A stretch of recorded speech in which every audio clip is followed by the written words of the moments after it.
dirty water tank. And then it's kind of cool, we call it the ant because the tentacle's right here. And it's pretty cool because we can just pop this off. This is our dirty water. We can open that up, dump out our dirty water into a a nice disposal area, and then go back to work. So it's pretty nice, pretty handy.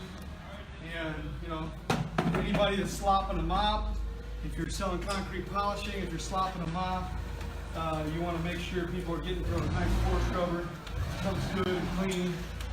And like I said, we got brushes that'll fit on, or pad drivers.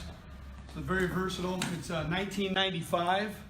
And if you're a contractor that's doing a lot of business, you want to sell them for maintenance, you buy a few of them at a time, we'll give you a discount so you can make a little money selling them to your